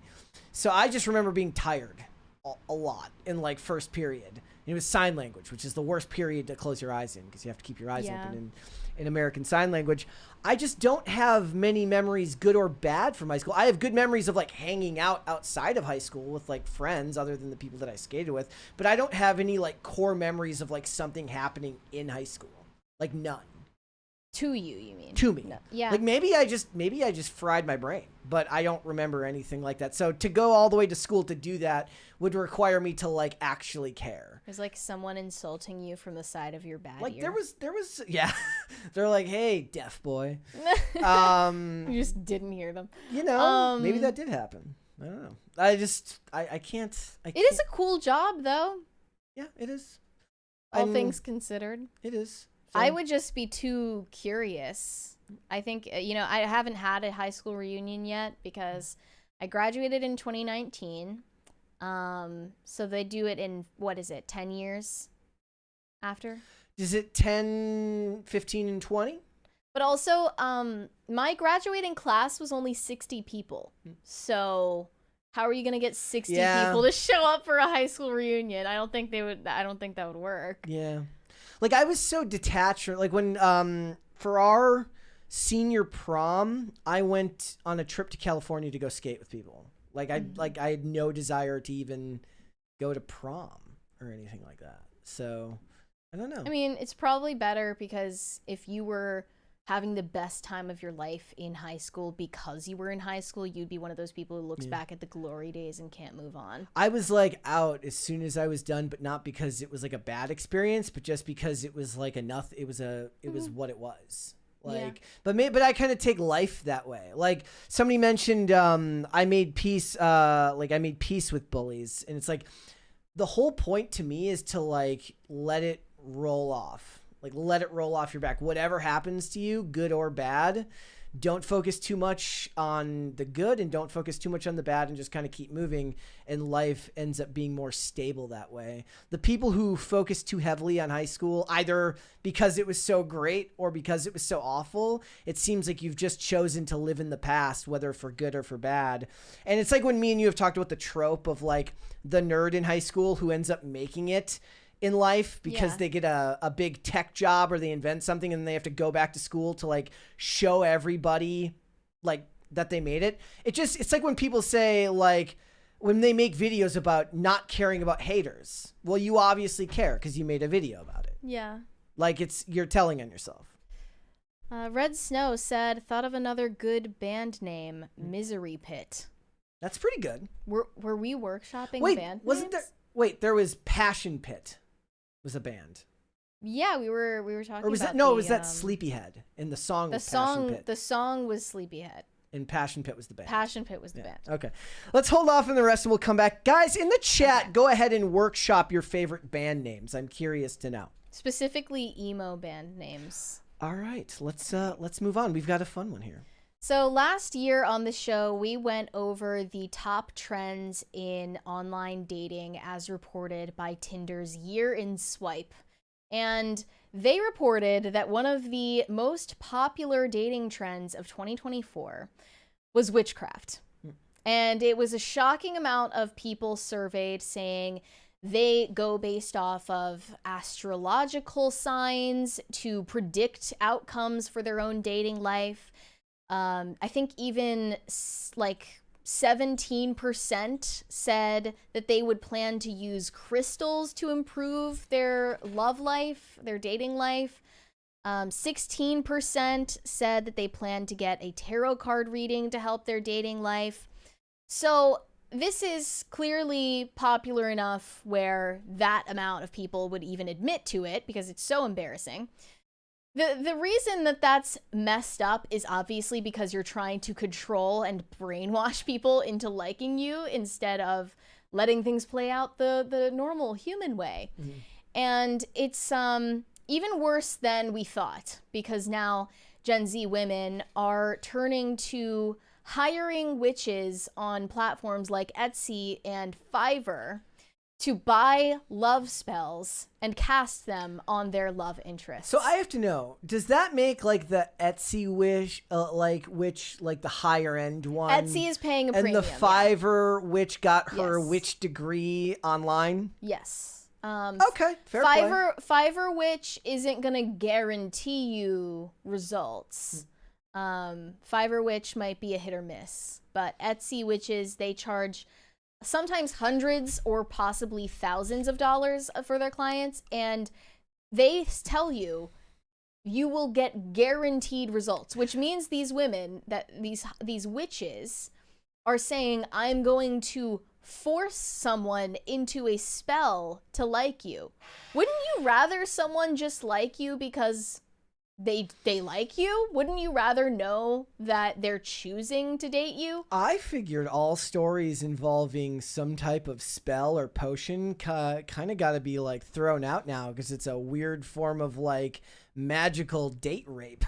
Right? Yeah, and we'll get into the ethical concerns, but oh, we are? Okay. This is an example I'm about to show you of a Gen Z woman who hired an Etsy witch to cast a love spell and provided personal information of her love interest to this witch, who then leaked it to the guy, and it did not help her case. Read the 21st, and then we'll get to that. Pop Culture Junkie said, my reunions were always odd. Starting year 10, there was such a sharp division between those who had stayed in our little Midwest town and those like me who had left to seek their fortune. Town kids thought we were traitors. You have to be insane to care that much about somebody that you're not close to. That's insane. You're nuts. Live your own life and get on with it. Who the fuck cares? Like, am I wrong here? Well, it's probably more of like a jealousy thing. But here's the thing. I would also think the same way if the dude who escapes their little town judges the people that stay there. But it's you're all two-sided. dorks because you care too much about other people. You're spiritually feminine. All of you dudes are spiritually feminine. Not Pop Culture Junkie, but the people he's referring No, to. but he's saying that he thinks it's weird that they were doing that. Well, it sounded like you were calling him.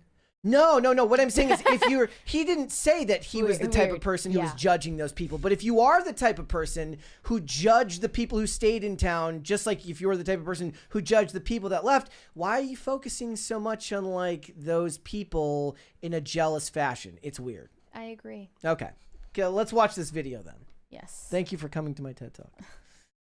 Guys, the Etsy witch told on me. Like, I bought a love spell, and I literally, like I said, the guy's name, like his birthday and stuff, and she literally DM'd him on Instagram and exposed me. She sent him screenshots of everything I sent. So, she got put on blast. They're calling it a WIPA violation.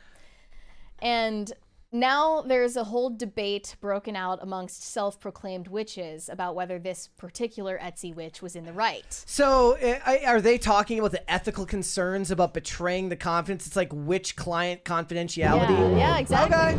Thank you. We have another 20. I do love that anytime I get emotional about everything, they call it Charlie Day mode. Thank you, guys. Chubbs82 said, I left my little town and I never went back. Honestly, I can't remember most of my childhood and I'm only 42. See, he's not saying, like, I left my little town because it was miserable. He's just like, I left and that was it. Yeah, I don't like the whole hating your hometown thing. Yeah.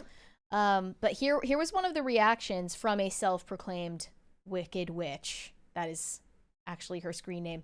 The Etsy witch was right, and I will side-eye anyone who deals with love spells like this. Regardless of y'all's opinions on the craft, this is word for word, intention is everything. Her intention was to force a relationship without considering his autonomy or consent, and it's extremely predatory. Wouldn't every love spell disregard somebody's autonomy and consent? Why would you need to cast a love spell if the person is already into you? Yeah. That's weird. Okay, here is another one.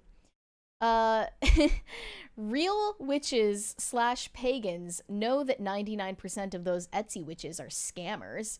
Also, targeted love spells like that are bad karma, even if done properly. It's just not as simple as make him fall in love with me, and it happens no questions asked. There are consequences for everything. So they're saying that the girl was in the wrong and the witch was right to expose her to her love interest.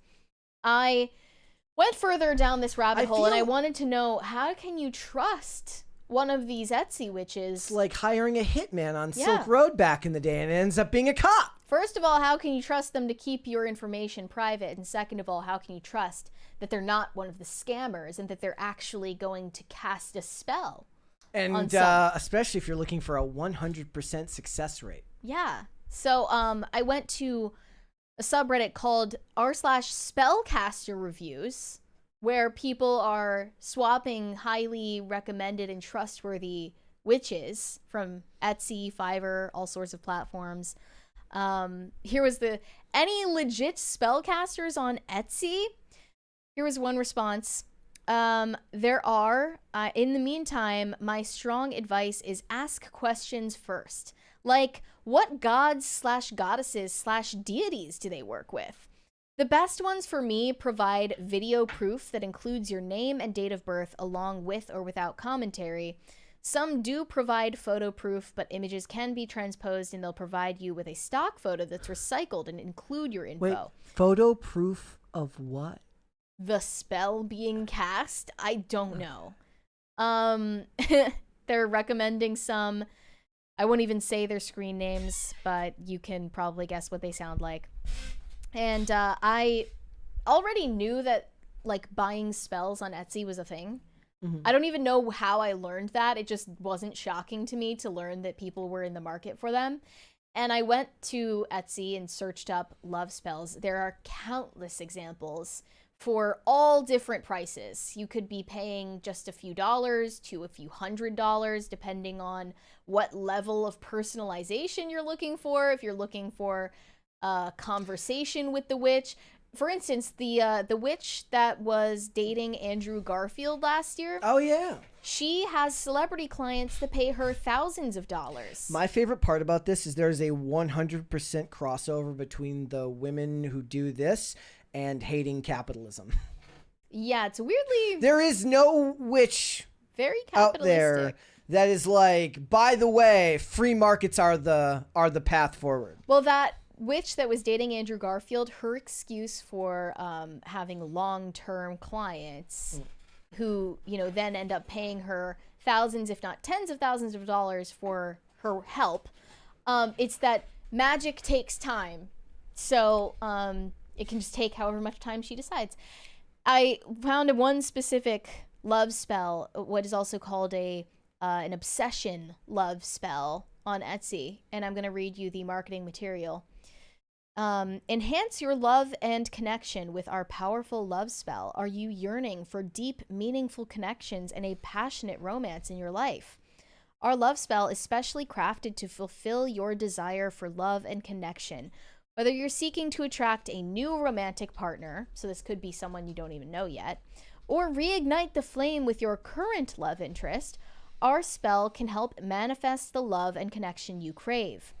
Crafted with care, our love spell harnesses the energies of the universe to bring love and affection into your life by aligning your intentions with the natural flow of love energy, making you more magnetic and irresistible to potential partners. So you can attract a soulmate or compatible partner that shares your desires and values. You can strengthen the bond and connection you have with a current partner. You can open your heart to give and receive love freely, creating fulfilling relationships that stand the test of time. These can be personalized to your unique needs and desires.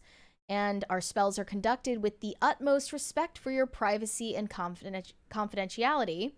So you can trust us to assist you on your journey. Don't let loneliness or longing hold you back from experiencing the love you deserve.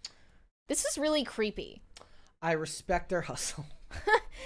Here's a warning, though. There are disclaimers. So you might not be a suitable client for a love spell if any of these fit the description.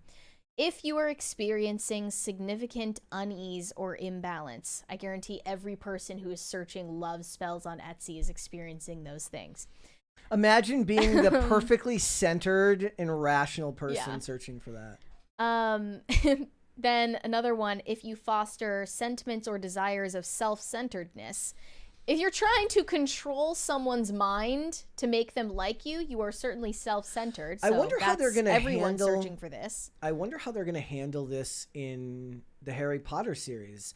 In one of the books, like a girl, Romilda Vane, gives Harry Potter like a love potion that he doesn't take, and if I remember correctly, Ron takes it by accident, and then like are they gonna do that? Is it frowned upon?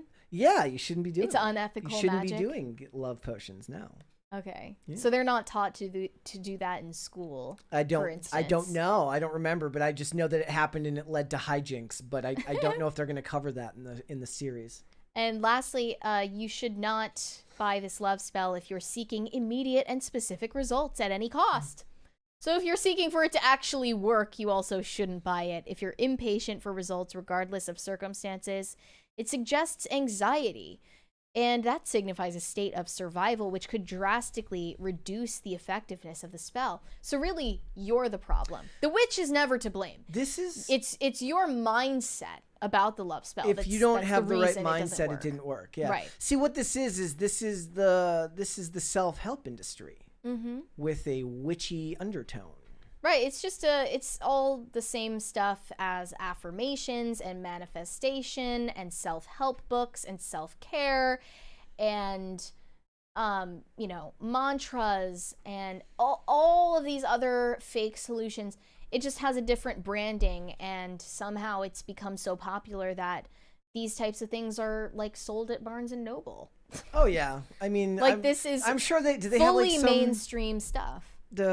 Every cop procedural has done at least one episode where they come into contact with like witch covens, with like Wiccan covens. There was like one in Rizzolian Isles where, because it's in Boston, they're like descendants of the Salem witches and stuff like this. So this stuff has been mainstream for quite some time, because if it's being done on network television, it was already rinsed back then. Now it's just taken itself into the subcultures of TikTok, where it can become even weirder. Yeah, I think it gained a whole new popularity, especially during the pandemic when people were locked in their homes, and idle hands are the devil's playground. Idle minds are the devil's playground. And like then they started making manifestation TikToks, and they formed this community around witch talk and sharing each other's spells and creating this whole culture around it. And it only snowballed from there. And of course, if there's an opportunity to make money off of vulnerable, clueless people, they certainly will. I wonder if the books have like disclaimers, like What for books? entertainment like any book that covers this type of stuff about casting spells, So they don't get sued? so they don't get sued, like for entertainment purposes only. No, I doubt it. And I think that people like to believe like, oh, it's all just them playing pretend or cosplaying. Maybe that is the case for some of them, but the majority of these self-proclaimed witches that you're going to see on TikTok or on any social media, at the very least, you can recognize they believe what they're saying. Like, they fully buy into this Wiccan practice, and they fully believe that it's a valid thing. They're referring to which ones are scammers because they believe that most of them are legit. Yeah. And that the practice is legit. Well, everybody buying into it gives it more power than it actually should have. Because everybody buys in. I believe that a lot of witchcraft is legit. I just think that you shouldn't mess with it because it's legit. And there are plenty of people faking and cosplaying and scamming as well because they've jumped on the bandwagon. But it's really sad to think about people being this lonely and desperate, especially like a young person who probably hasn't thought that the most obvious solution is like leaving the house and talking to people. There's a 20 there with a question. Chubbs82 said, what's the difference between selling a book of spells and the Bible? They can believe whatever they want. Well, I didn't say that they're not allowed to believe what they want.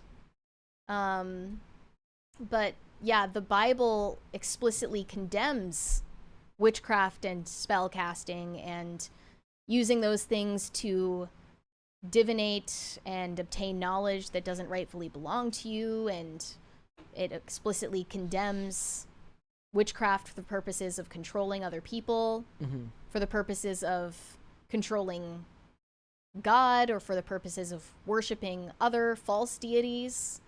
So I don't think they could be more different. Okay, there you go. A very reasonable answer. The stuff will, as the internet kind of self-segregates, these types of subcultures will get more and more popular because they bring in people who are looking for something to feel a part of. There's an aspect to it of the gender wars, the continuing battle of the sexes as well. Like, do you pay more for a spell that is a love potion for a guy versus a girl because their body is different size? Like, does their weight come into play? Do you have to use more like, of what's something? the dosage of magic? Yeah. A lot of questions. Not a lot of answers. All right, let's finish these super chats and then we will hang out. Hiroshima Otaru said Arnold's maid was not attractive. Yeah, listen to the Bill Burr skit about that. He does crap. A really great bit on that. What can you do to prevent this then? If hiring the ugly nanny doesn't even help. The Bill Burr that was Bill Burr when he was actually really good, where he does the whole bit about how like how successful Arnold Schwarzenegger actually is, like given the fact of, you know, coming from another country, learning English, becoming a movie star despite the fact that nobody can understand what he's saying when he talks, becoming the governor of a Republican governor of the state of California, and marrying into Hollywood royalty. Chubbs82 said, yeah, I'm not saying one or the other is right. I'm saying they both require belief. The Book of Spells is covered under the Constitution, is my point. But nobody here was ever saying that they didn't have a right to say what they wanted. Well, look, I don't have any belief, personally, in the Constitution as some kind of divinely ordained document. I mean, I think he was looking at it from the perspective of legality, and you were looking at it from the perspective of... First of all, what the Founding Fathers meant by religious liberty, it's dubious to claim that they included witchcraft underneath that umbrella. I don't think you have a strong argument there. And even if they did intend it to mean all-encompassing religious liberty, not just different sects of, not just different denominations of Christian churches, I wouldn't care because I don't agree with that. I don't agree with all-encompassing religious liberty. I think, you know, in my ideal society, you actually would be barred from practicing witchcraft and spreading literature on it in a public way. Absolutely. So I don't know what point you're really trying to make. They both require belief. That has nothing to do with any similarity between Christianity and witchcraft. I have a mildly breaking story. Hailey Bieber's Rhode, that's her cosmetics company, has been acquired for $1 billion. Whoa, by whom? ELF Beauty? It's, yeah, IF? eyes, lips, face, elf. Okay. Interesting. Well, I mean, we knew that they were financially just fine. Yeah. Maybe we'll talk about that tomorrow. Shane H. Wilder said, Kim, nannies must be fashionable uggos. Yeah, they have to dress well, but they definitely cannot be attractive. You have to look good while being ugly. Yeah, you have to wear your ugly well. Yeah. In fact, that's actually what I search for every day. I get up, I get ready, and I go, Brett, wear your ugly well. Shane H. Wilder said, if you have to go back to high school to show them up, then you really haven't grown up and still have a high school mentality. Yeah, I feel like it's a weird form of like self-report. If you like show up to show everyone how far you've come, then it just means like you've been on. It's kind of like a microcosm of how things are on the internet. When somebody if somebody makes fun of you and then you respond to them, even if you burn them back, they kind of win because they got your attention. And unless it's somebody you actually know, you just gave attention to a random dude who's just trying to get a rise out of you. Mm-hmm. I don't think you should let your teenage years or high school years live in your head rent-free. Yeah. Red Snow said, put them in the crystals in memoriam of my older sister. I don't know what that means. Omega Red Fan said, men who sell video games on Etsy are actually women witches in disguise. One guy was trying to sell Resident Evil figures for over $125. What would be the average price to go for that? Are we talking about miniatures or like full-sized? Aren't there like Funko Pops, if they're unopened, that go for like really high prices like that because they're collector's items? I'm sure. I'd buy it. Not that I'd purchase it. I'd buy that it happens and is true. Shane H. Wilder said the Fiverr Witch got their degree from DeVry University. They don't have tarot cards or Ouija boards, but they have tarot cards and weenie boards. I mean, it would be kind of funny to see like one of those commercials you always see if you're watching TV in the middle of the day for a witchcraft course. I bet that's a real thing. It's probably somewhere. a real thing. High Voltage 75. I'm not going to read that because it's vulgar. Bookstore Thor said, we need a jazz band named the Al Gore Rhythm. I'm on board. I would love that. I'm on board. Yeah. That's actually really good. That's a great idea. Shane H. Wilder said, if love spells worked, it wouldn't be real love. You are essentially cursing someone to be with you against their will. It's actually demonic. It's like when I was thinking about the Wonder Woman 1984 scene where she has...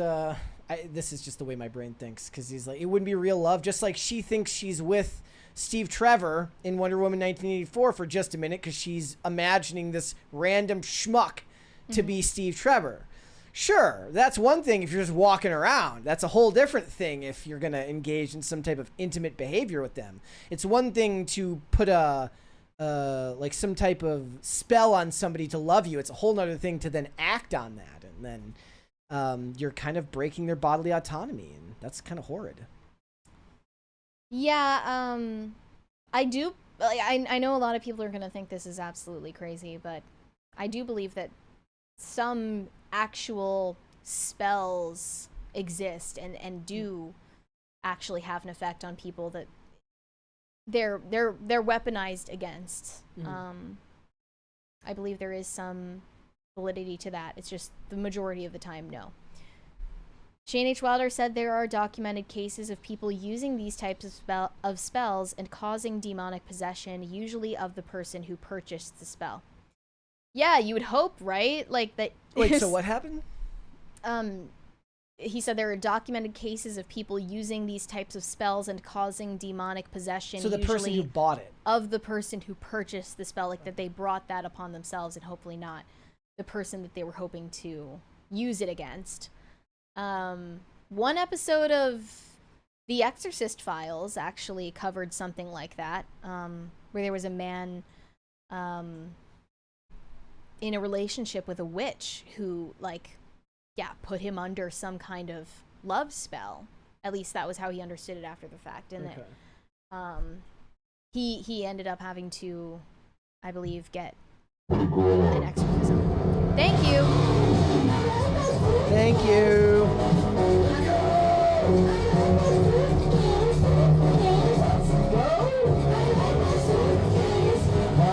Thank you, guys.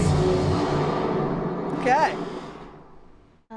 Pop Culture Junkie said, how odd, elf stock down 5% after hours. Well, I thought that Road Beauty was like on the way uphill because they just got a deal to be sold in Sephora. Okay. So I thought that that was all going well for her. But yeah, I just thought it was ridiculous when people were saying like Justin Bieber is going to be homeless. Like he's on the brink of financial collapse. He's going to end up on the streets. Like he was always going to be fine, but also he's married to Hailey Bieber, who is extremely wealthy in her own right based on this like, brand. Honey, can I use the family credit card today? I want to get takeout. Even if he's down and out, like she's definitely doing well.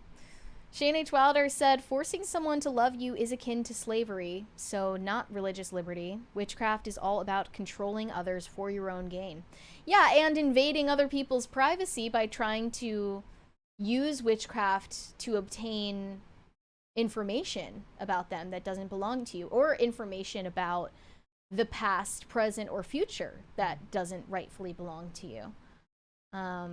So, I mean, I don't think that that should fall under anyone's idea of religious liberty. Red Snow said, put them in the crystals was a Trump meme, right? My older sister was named Crystal. Not sure why my mom spelled it wrong. Crystal with a K? What was the Trump crystals meme?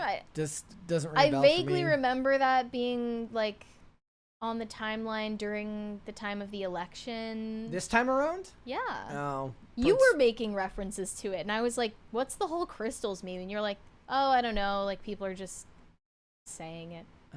What was it like? Like he's casting his enemies into crystals or something. I don't think that was me. I Like, don't that doesn't know. ring a bell to me. I don't know what it means, but it's provocative. Yeah. Like, I mean, but there's also been so many memes around him that you lose track after a period of time. Looks like we're all caught up on the super chat. Chat. How's everybody doing today? It's so funny. So we were gonna play the Jane Fonda video for the first segment, and we couldn't figure out why it wasn't working, and we were just running behind today, so no sound check, and that was because of the soundboard needing to be rebooted, and that's why there was audio playing that I didn't hear beforehand. So the Bezos video was likely playing on loop while we were prepping the show, but we couldn't hear it because the soundboard needed to be rebooted. So actually, like, it wasn't TikTok's fault. No. This was my I should have checked beforehand, but normally I would at least check sound levels. Wait, is that what happened when you were gone and we had sound issues when Serge was filling in for you? Probably. I think what it was happened? that the sound... Well, we started the show and there was no sound. I think he needed to reboot the sound. Yeah, it's probably the same thing. That's like, today it's my own fault because normally I would Whoops. check sound levels before we were going live, but I was... Well, it looks like they didn't hold it against us. Yeah. Do we have any Rumble rants? Let's check. I don't think I saw any. We're at... Oh, we do. The local Wendigo says band name... Are you willing to say it? Sewer Sex Slavs. Not slaves. Not slaves. And Mary, what about reading ruins? Like runes? Not ruins, runes. What are your thoughts on that? My thoughts on that are the same as my thoughts on reading palms or reading tarot cards or anything of the sort. I don't plan on ever doing it myself. I don't approve of it for anyone else. I don't think it's a good idea. I think you're bringing, you know, dangerous influences into your life that maybe you don't know about. We have a 20 from Jose Quintana. Wild Wednesday, Overlord, and Empress. There is no doubt that dabbling in any way with witchcraft/spells is extremely dangerous. It is no joke. I have dealt with it in real life. Code Red, long live PCC. Well, you can't say that and not tell us what that means. What do you mean? I am curious, but if you, I don't know, Like, if what you does don't that feel mean? comfortable sharing, I guess you don't have to. I guess if anyone does want to share, like, paranormal experiences in the chat, like, we're open to that. Red Snow says, I watched Fear Street the other day, all four. Any thoughts on horror slop? Horror is not my genre, never has been. I enjoyed slashers from my childhood, but that's about it. I don't really... What I love about the horror genre, for the most part, from a filmmaking perspective, is it seems to be one of the only genres that seems to be pretty bulletproof as far as actually making their studios money, just not at the scale they would like their movies to make money. There's people having an interesting discussion about whether they would have qualified Sinners as a horror movie. Yeah. And then the question becomes, even with its like fantastic run at the box office, it's still a high budget movie for a horror movie at $90 million. Well, I don't know. Some people were saying it was a psychological thriller or a period film. But I think it pretty much fits into the genre of horror. I actually have to find this clip. So Patrick Bet-David was saying that he went to see Sinners with his son. Okay. And this was quite strange. I think he said that his son is like, I don't know, maybe 12, 13. Okay. And he wanted to see the movie, and he should not have brought this 12, 13-year-old to see this movie. Okay, it's not appropriate for that age range. No. He's going to have a Haley Steinfeld poster in his room for the next 8 years. Well, what ended up happening is that he was so scarred from watching it. Patrick Bet-David, I think he said, like, that he asked to sleep in his parents' bed. After watching it? I think that he said that. Okay. At least that's from what I remember him saying in the clip. Okay. You should not...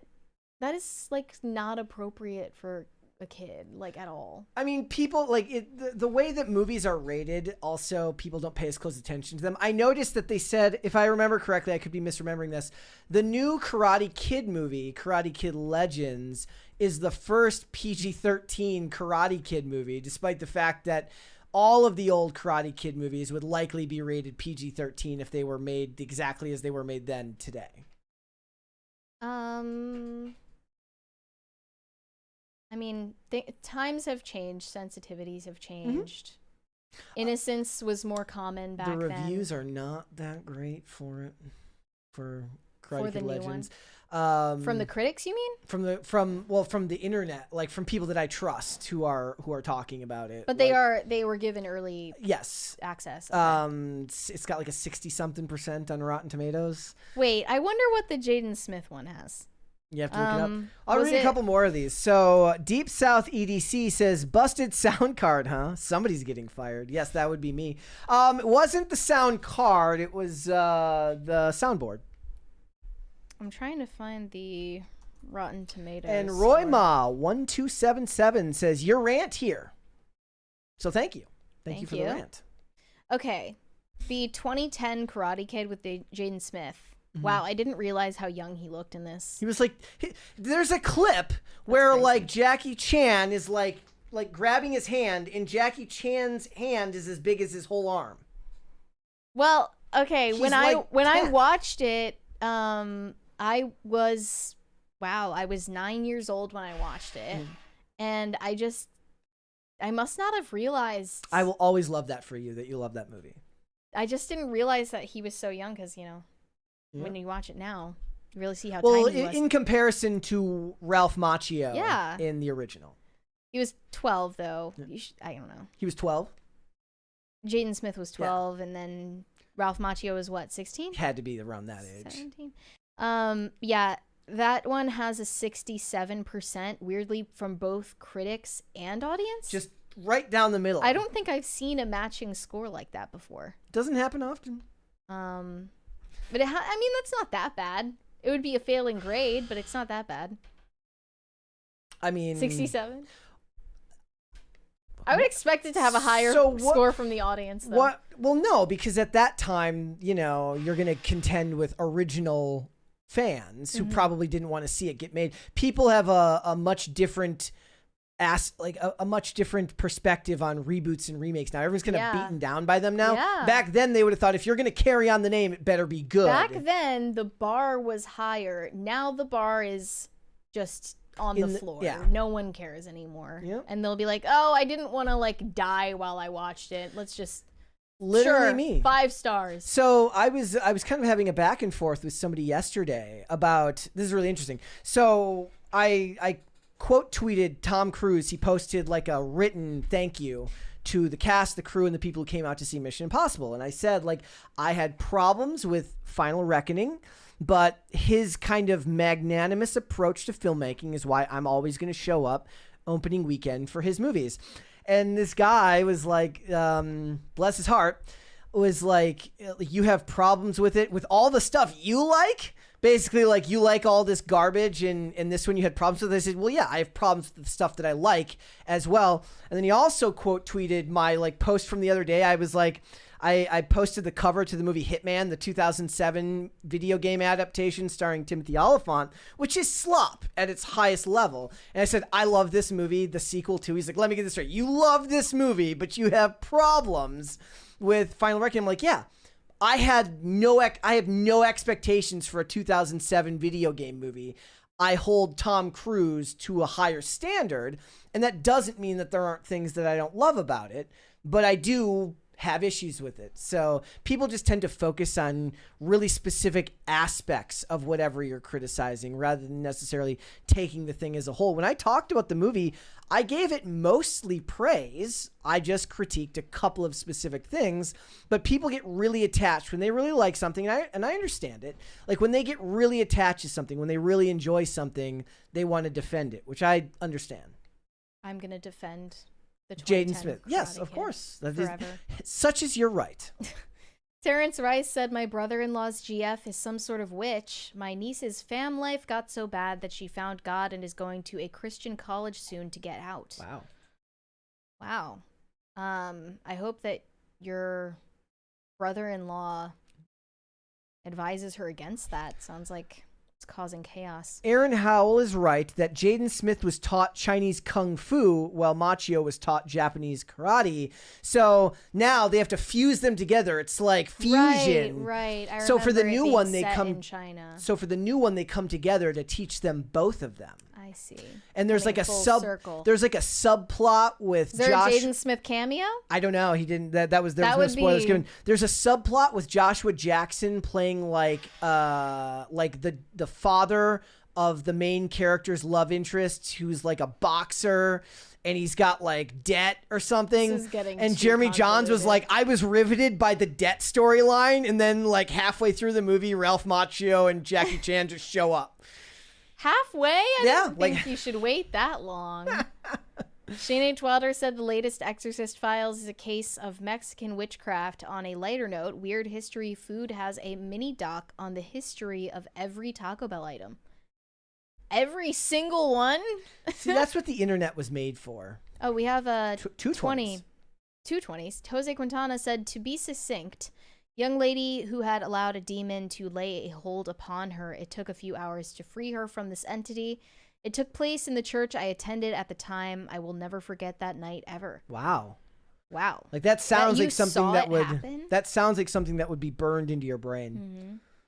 Francisco Sanchez Jr. said, because why not? Thank you. Well, thanks. And Hiroshima Otaru said Ralph Macchio was 22 when he starred in Karate Kid. I mean, he does look. Wow. He looks 18, but. So he looked older than 16 then, but he looks way younger than what? How old is he now? Like, he's in his 50s he does. now. No, he does look 16 in that movie, at least in my estimation, as to what you thought a 16-year-old looked like in the original Karate Kid. I think he's in his 60s now.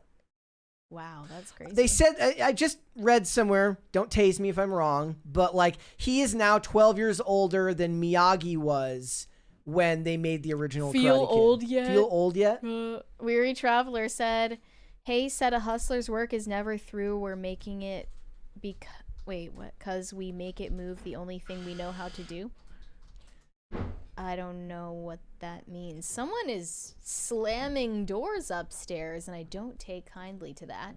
Hold on. No, he doesn't even look like 22. He looks 16 in that movie. Yeah, I don't think they would have cast an actual 16-year-old anyway. No. I love it. First of all, because of the child labor laws, but also because an actual 16-year-old would look really young. Yeah. But then Jaden Smith was cast as his own age, so I don't know. What changed? All right. Red Snow said, "I was going to say more, but Brett knows what's up. Let's go slop." In relation to what? Same. Oh, the horror. Was that about the horror movie stuff? I'm not sure. Either way, I'm completely fine with slop. And that's no problem. But here's the thing. Like if I criticize a movie, they get mad. If I like a movie, they get mad. Who's they? Who's they? Like if you like a movie, they're like, "Oh, why would you like this movie? It's garbage." And then you're like, I like this movie, but I've got some problems with it." It's like, "Oh, what are you, awful? Why would you?" The people who are gonna get mad are gonna get mad. That's a very specific group of people. You know, it's hard to remember that, but even just the group of people who will comment on anything you say is very specific. And I had me and this guy went back and forth, and it was very cordial and polite, but it was just interesting how some people focus on that, and it seemed to make sense to me. Like if I'm gonna like a movie from like 2007 and take the time to post about it now, it's almost in an ironic tone because I do love it, but it's not like I'm saying that it's not without problems. The same thing yesterday. I reposted the scene from the end of the first Transformers movie on the hood of the car while Linkin Park plays and say, "This is when America peaked." Which song was it? What I've Done. Oh. Or was that the second one? I think it was What I've Done. Was it the second Transformers? No, I don't remember which one it was at the end of the first Transformers. I think it was What I've Done. I'd play it right now, but we'd get copyrighted. What a moment in the culture. It really was. And really people didn't watch that and laugh at it. Like it was actually taken in earnest. Well, I'm saying what society is missing right now is the ability to be earnest and not be snarky and sarcastic all the time. High Voltage 75 said, "Brett, do your outro in sign language." Did you retain enough? I did not retain enough for that. Shane H. Wilder said they missed a few items but hit the mains. They also said, "Do ghosts like Taco Bell?" Yes, I had to meme it with Mary because obviously ghosts like Taco Bell. LOL, JK. I mean, you've got at least one ghost who likes it. High Voltage 75 said, oh no, I think that we read it. Do you know enough sign language to say your name? Hi. Well, I mean, my name is, I can introduce give it short yourself? as, "Hi, my name is Brett." Simple enough. Yeah. Jose Quintana said, "I was one of the first to find her struggling. Tons of prayer, tons and focusing on scriptures. More help arrived through the event with the church pastor and chaplain arriving at the end." Okay. That sounds like a wild... I've never witnessed anything of the sort, but I believe you. All right, guys, before we go, hit the like button on this video and subscribe to the channel if you guys are new here and you have not subscribed here already. If you have not done so already on both YouTube and on Rumble. I was checking to make sure that we were all caught up everywhere, which of course we are. Mary, where can they find you? You can send me validation on Instagram at Mary Archived, or you can send me hate on X. That is also Mary Archived. One more there from Red Snow says, "Also, praise be to Space King." And last, All right, guys, if you win. want to follow me, Instagram and Twix at Brett Dasovic on both of those platforms. We're here 5 days a week, Monday through Friday, 3 p.m. Eastern Standard Time, which is noon Pacific. Amazon Music, Apple Podcasts, Pandora, and Spotify. If you would like to listen rather than watch the show, you can rate and review on Apple Podcasts and on Spotify. Please go ahead and do that. It helps the show a lot. You can follow us on social media, Twix at PopCulture_show, Facebook at Pop Culture Crisis, Instagram at Pop Culture Crisis Pod. Guys, we will be back with another episode tomorrow. We'll see y'all then. Bye. Bye, everybody.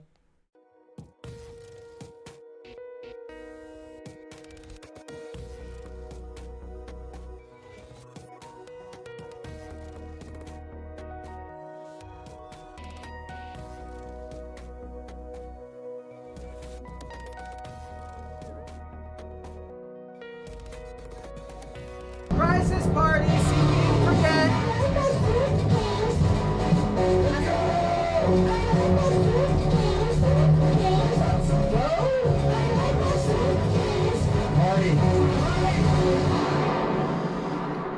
We will see you guys tomorrow.